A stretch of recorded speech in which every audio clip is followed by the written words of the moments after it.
Oke, selamat malam. Saya Rian Rahmanto.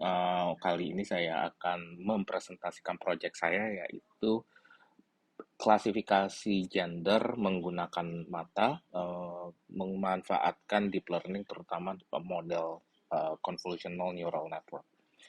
Nah, jadi saya tertarik untuk melakukan proyek ini karena saya melihat bahwa dengan teknologi deep learning atau artificial intelligence yang pada saat ini dapat membantu kita dalam mengidentifikasi uh, salah satunya adalah gender hanya dengan menggunakan mata dan dapat diterapkan pada uh, security, misalnya untuk mengenali apakah seseorang yang hanya terlihat matanya saja, apakah dia gendernya adalah seorang wanita atau dia gendernya adalah seorang pria.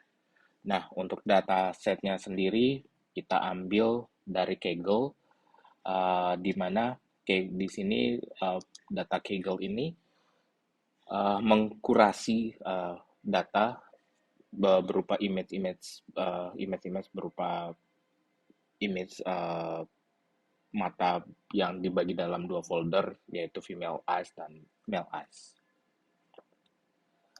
Nah, dikarenakan pada kasus ini output yang diharapkan itu adalah klasifikasi female dan male, di mana female ini kita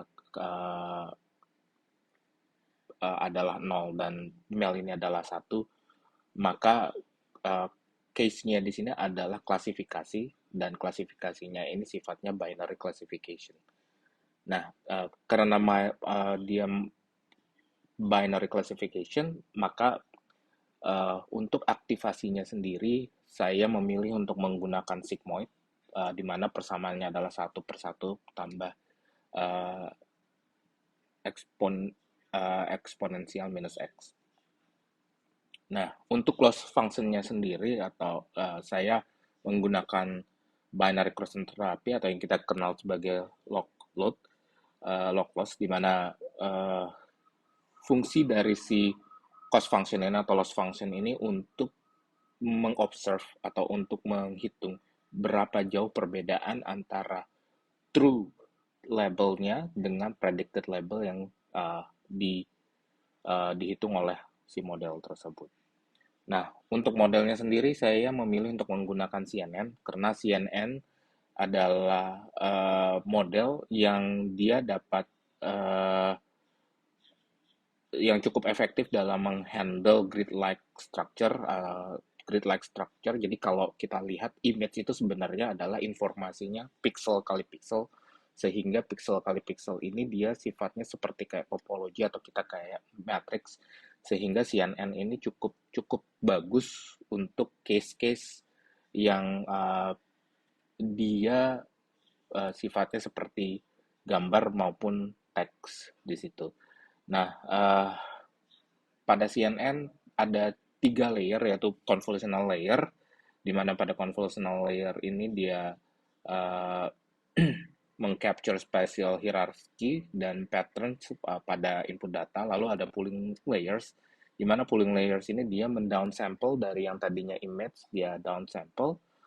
Sementara itu dia tetap meretain essential features-nya. Lalu yang ketiga, layer ketiga adalah dense layer atau kita sebut dengan fully connected layers, di mana si dense layer ini comes to play pada biasanya ditaruh di bagian akhir daripada si neural network tersebut.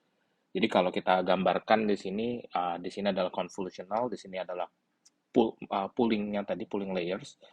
Lalu bagian di sini yang kita sebut tadi dengan fully connected layers. Nah, uh, bagaimana kita lakukan yang tadi sigmoid, lalu cross entropy, log loss, dan CNN.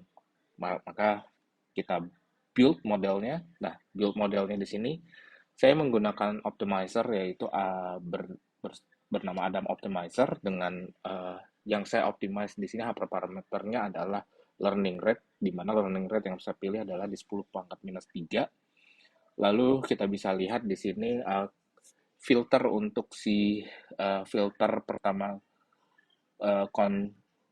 convolutional filter tadi, saya gunakan filternya atau kernel 128 dengan kernel size-nya 1111 dan aktivasinya sigmoid. Lalu untuk yang keduanya kita gunakan filternya di 256, di mana pada case ini saya menggunakan epoch sebanyak 100 kali dan batch size sebesar 32.